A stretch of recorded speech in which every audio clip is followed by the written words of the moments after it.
ముందు ప్రస్తావించాలని ఈరోజు నేను భావిస్తున్నా.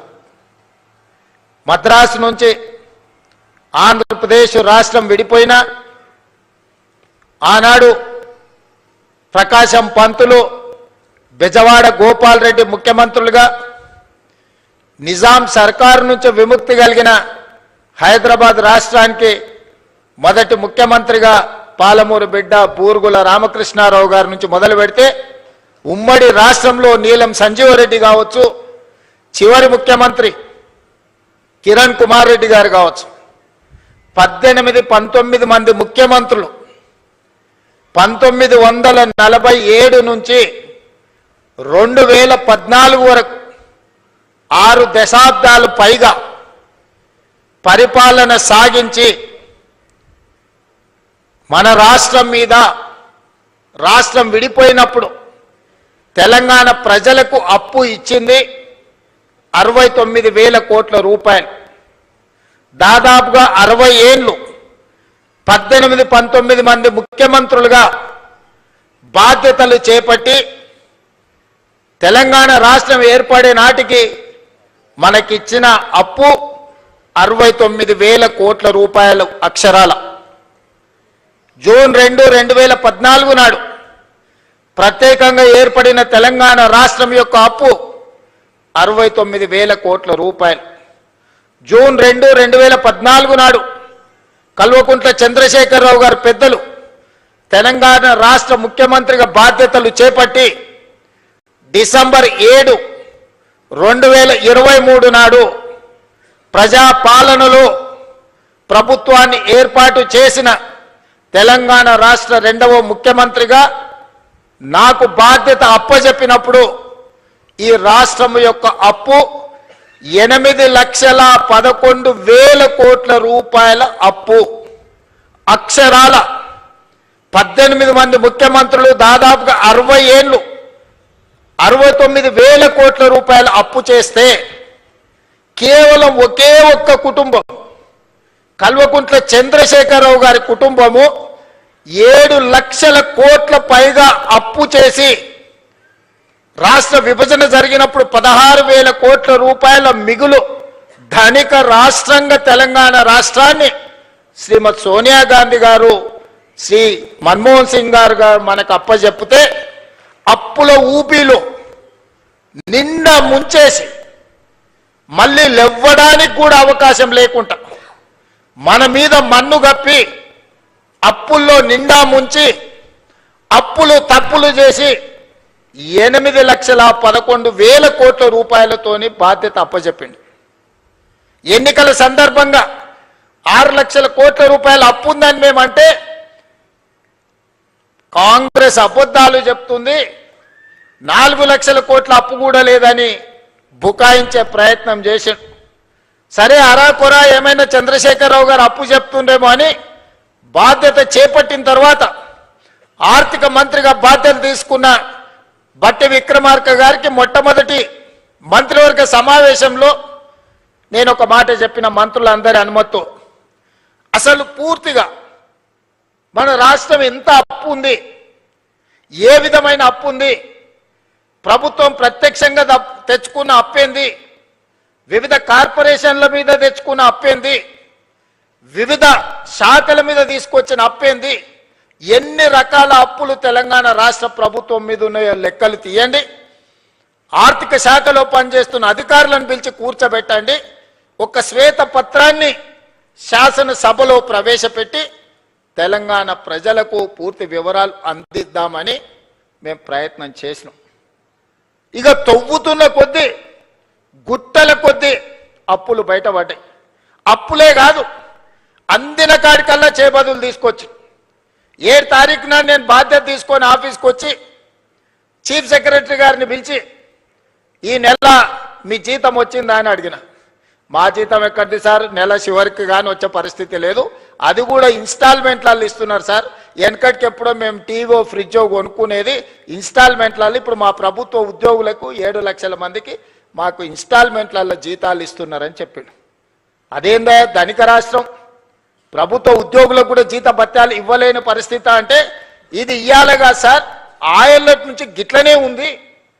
మేము ప్రభుత్వ ఉద్యోగస్తులకు జీతాలు ఇవ్వలేని పరిస్థితుల్లో తెలంగాణ రాష్ట్రం ఉందని చీఫ్ సెక్రటరీ గారు చెప్పారు. ఇది వాస్తవం. అందుకే ఆ రోజు స్పష్టంగా చీఫ్ సెక్రటరీ గారికి చెప్పిన, ప్రభుత్వం అంటే యజమాని. యజమాని తన దగ్గర పనిచేసే వాడికి మొదటి తారీఖు నాడు జీతం ఇవ్వకపోతే ఆ యజమాని మీద పనివాడికి అసలు భరోసానే ఉండదు. భరోసా ఉండడమే లేకపోవడమే కాకుండా పని చెప్పాలంటే కూడా యజమానికి ధైర్యం ఉండదు. సమయానికి రమ్మని అడగాలంటే, లేకపోతే ఆఖరి వరకు ఉండాలంటే ఆయిగా నువ్వు లెస్స జీతం ఇచ్చినవు తీయవా, ఇక పొద్దునే రమ్మని అంటున్నావు. నేనేనో అప్పు చేసుకోవాలి, పాల బిల్లు కట్టాలి, పిల్లల బడి ఫీజులు కట్టాలి, ఇంట్లో బియ్యం కొనుక్కోవాలి, ఇక నువ్వు ఎప్పుడో ఒకసారి ఇచ్చే జీతానికి ఇంకా పొద్దునే రమ్మనేది మళ్ళీ ఇదో పెద్ద పంచాయతీ అనేది అనే పరిస్థితి ఉంటుంది. అట్లా కుదరదు, అట్లా కుదరదు. కష్టమైన జీతాలు ఇవ్వాల్సిందే రిజర్వ్ బ్యాంకుతో మాట్లాడాలని మొదటి ఆదేశం ఇచ్చిన. ఇది బోను. మరి ఇంకేంది పరిస్థితి అన్న? పండ్లు, పాలు, కూరగాయలు బడి పిల్లలకు కొనుక్కున్న కూరగాయలకు కూడా, బడి పిల్లలకు కొన్న బట్టలకు కూడా పైసలు కట్టలే. అరే అమ్మ, గీ పిల్లలకు కట్టలేదని చూస్తే ఇదే కాదు, ఎక్కడ చూసినా పనులు చేసిన వాళ్ళకి పైసలు ఇవ్వలే. సర్పంచులకు బకాయి పెట్టి చాలా మంది పాత సర్పంచులు ఉండొచ్చు, ఈడ ఉన్నారా? మీ మీ మీ టర్మ్ అయిపోయినా కూడా మీ అప్పులు 100 కోట్లు 1000 కోట్ల రూపాయలు అప్పుండేనా? సర్పంచులు ఆత్మహత్యలు చేసుకోలే. నేను వచ్చినాక మొన్ననే కదా సర్పంచులు అయింది. మరి ఈ 30 నెలల నుంచి సర్పంచులు రోడ్ల మీద ఎక్కి ధర్నాలు చేసిరు, ఎంపీటీసీలు ధర్నాలు చేసిరు, జెడ్పీటీసీలు ధర్నాలు చేసిరు, మా బిల్లులు వస్తలేవు అని. బకాయి పెట్టిందేమో బకాసూరుడు, కట్టె పాపమేమో నా మీద పడ్డది. ఇక మా సర్పంచులు అంటారు రేవంత్ రెడ్డి ఇల్లు ముట్టడి చేస్తామని. సంతోషం, రాండి, వస్తే సాయి వస్తావు, టిఫిన్ పెడతా. నేను ఎప్పుడైనా ఎవరైనా రానియలేదా? నేనేమన్నా ఫామ్ హౌజా? ఇనుప కంచెలు వేసుకొని లోపల ఉన్నానా? నేను ఎప్పుడన్నా 10 ఎకరాలలో 2000 కోట్లతోని ప్రగతి భవన్ పేరు మీద పెద్ద గడి నిర్మించుకుంటే గద్దరన్న పోతే ఎర్రటి ఎండకు 4 గంటలు గేట్ కాడ కూర్చోబెట్టారు. నేను కానీ మా బట్టన్న కానీ ఎవరన్నా కానీ వచ్చిన వాళ్ళందరూ లోపలి పిలిచి కూర్చోబెట్టి ఉన్నది ఉన్నట్టు చెప్తున్నాం.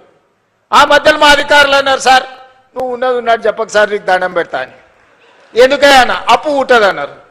నేనన్నా అప్పు ఉంటుంది అని చెప్పి నువ్వు షేర్వాన్ వేసుకొని తిరిగితే లోపల ఉన్న పరిశాని వాళ్ళకైతే తెలుస్తుంది. లోపల బనీన్కు బొక్కలే ఉన్నాయి, డ్రాయర్కు బొక్కలే ఉన్నాయి, అంగి లేనే లేదు. మీద షేర్వాన్ వేసుకొని నేను నవాబునని చెప్తే ఏం లాభం అయ్యా? మనం నవాబులం కాదు, చంద్రశేఖరరావు దెబ్బకు బికారులుగా మారినాం. ఈ వాస్తవం వాళ్ళంతా మనోలే, వాళ్ళకి చెప్పాలి కదా. వాళ్ళకి చెప్పకుండా మనం దాచిపెడితే, క్యాన్సర్ వస్తే ఇంట్లో ఇంటామెకి చెప్పలేదు అనుకో, డాక్టర్కు ఉన్న రోగం చెప్పలేదు అనుకో, సచ్చి ఊరుకుంటాం. అవునా? అందుకే నేను చెప్పిన ఇదంతే ఏం కాదు, ఏమైతే అది ఎందుకు కుల్లం కుల్ల ఉన్నది ఉన్నట్టు చెప్తా, లెక్కలు చెప్తా, ఉన్నది చెప్తా, చేసేది చెప్తా, చెప్పిందే చేస్తా. ఇది అని నిర్ణయించి నేను చెప్పిన. ప్రభుత్వ ఉద్యోగస్తులకు జీతాలు ఇవ్వలేని పరిస్థితి ఉంది, పిల్లలకు కాస్మెటిక్ ఛార్జెస్ ఇవ్వలేని పరిస్థితి ఉన్నది, హాస్టల్లో మెస్సు బిల్లులు కట్టే పరిస్థితి లేదు. మా అక్కలు స్వయం సహాయక సంఘాలలో ఉన్నారు, వంటలు చేస్తే వంటల పైసలు కూడా ఇచ్చలేని పరిస్థితి ఉండే. చాలా మంది మా అక్కలు ఉన్నారు, రైతు వేదికల్లో చాలా మంది ఊర్లలో బల్లె పిల్లలకు వండి పెడితే వండి పెట్టిన వాళ్ళకు కూడా మనం పైసలు ఇవ్వలేని పరిస్థితి. అప్పులు తెచ్చి వాళ్ళు కూరగాయలు మితికి తెచ్చి పిల్లల కూరలో బడికి వండి పెట్టామంటే కూరగాయలు, ఉప్పు, పప్పు, బెల్లం, చింతపండు, కోడిగుడ్డు వాళ్ళే బాకీలు తెస్తే మిత్తి కట్టలేక చచ్చిపోయారు. మా అక్కలు ఇజ్జత్ కోసం మెడలున్న బంగారం, చెవులకున్న పోగులు అమ్మి ఆ అప్పు కట్టారు. ఆ పరిస్థితి ఉండే. ఇట్లాంటి దివాలా తీసిన సంసారాన్ని అప్పుల పాలు చేసి, ఏం అర్థం కాకుండా గందరగోళం చేసి, అప్పులు చేసుడే కాదు అడ్డగోలుగా తప్పులు కూడా చేసాడు. ఏడిపోయినా ఇజ్జత్ లేకుండా, ఢిల్లీకి పోతే ఇజ్జత్ లేదు, గల్లీకి పోతే ఇజ్జత్ లేదు, పక్క రాష్ట్రానికి పోతే ఓయమ్మ ఇటు తెలంగాణలో ఇంతో మాట్లాడితే ఏం అడుగుతాడో అన్నట్టుగా తప్పించుక తిరిగే పరిస్థితి ఉండే. అట్లా సంసారం మొదలుపెట్టి 30 నెలల సమాజంలో గౌరవాన్ని పెంచుకుంటూ, సమస్యల్ని పరిష్కరించుకుంటూ, విధ్వంసం అయిపోయిన తెలంగాణ వికాసం వైపు నడిపించుకుంటూ, ఒకటొకటిగా సమస్యల్ని పరిష్కరించుకుంటూ మిమ్మల్ని అందరినీ సమన్వయం చేసుకుంటూ పొద్దున్న లేతే రాత్రి వరకు మీ మధ్యలోనే ఉండి తప్పించుక తిరగకుండా ఫామ్ హౌస్లో వండుకోకుండా ఎప్పుడైనా మీ మధ్యలోనే ఉంటే ఇంకేం చేస్తారు ఏం చేస్తారా కష్టం ఉందనంటే ఓ రోజు కోపం వస్తుంది, ఇంకో రోజు అయ్యో పాపం పిల్లగాడు ఏదో తిప్పలు పడుతున్నాడా నడవని సంసారం నడుపుతున్నాడు కదా అని అంటారు. తప్పించుకు తిరుగుతామంటారు, వీడు ఉత్త దొంగోడు ఉన్నట్టున్నాడా, ఎమ్మ దొడ్డకు రాడు దొంగోడు కాదు అన్నట్టుంది సంసారం. ఇట్లాంటి దొంగోడు ఎట్లా ముఖ్యమంత్రి అయ్యిండా అనుకున్న ప్రమాదం ఉందా? మరి అందుకే ఇయ్యాల ఏం చేసింది ప్రభుత్వం అని అడుగుతారు. నేను సూటిగా కొన్ని లెక్కలు వ్యవసాయానికి రైతుల గురించే చెప్పదలుచుకున్న, మిగతా అన్ని నేను ఈరోజు చెప్పదలుచుకోలేదు. ఎందుకంటే ఇది రైతుల పండుగ, ఇది రైతు వేదిక, ఇది శిల్పారామం కూడా ఒక రైతు వేదికగా మార్చి ఇవాళ మా వ్యవసాయ శాఖ కమిషన్ కోదండ రెడ్డి గారితో సహా మా సభ్యులందరూ ఈరోజు రైతుల కోసం మంచి ఎట్లా చేయాలన్న ఆలోచనతోని ఇవాళ వందలాది రైతు వేదికలలో ఇవాళ మనోళ్ళందరూ కూర్చొని ఉన్నారు. నేను ఇవాళ ఉన్న విషయాలు మీ ముందర చెప్పదలుచుకున్నా.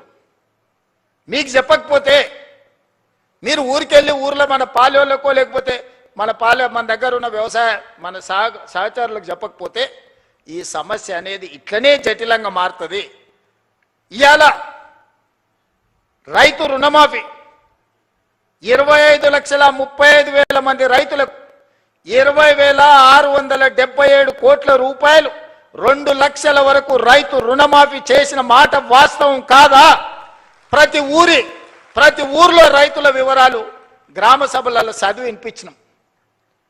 రైతు భరోసా ఆయన రైతు బంధు అన్నాడు. ఆ రైతు రాబంధు మీకు బకాయి పెడితే ప్రభుత్వం వచ్చిన ఎంబడే నెల తిరగక ముందే 7,000 కోట్ల రూపాయల పాత బకాయిలు మేం చెల్లించినాం. రైతు రాబంధు మీ నెత్తి మీద పెట్టిపోతే నేను వచ్చి కట్టిన ఒడ్లు సివిల్ సప్లైస్ కార్పొరేషన్ కొని బకాయిలు పెట్టిపోతే ఉత్తమ్ కుమార్ రెడ్డి గారు వచ్చి ఈరోజు ఆ ఒడ్ల పైసలు ఆనాడు 2023 నాడు మీకు చెల్లించడం జరిగింది.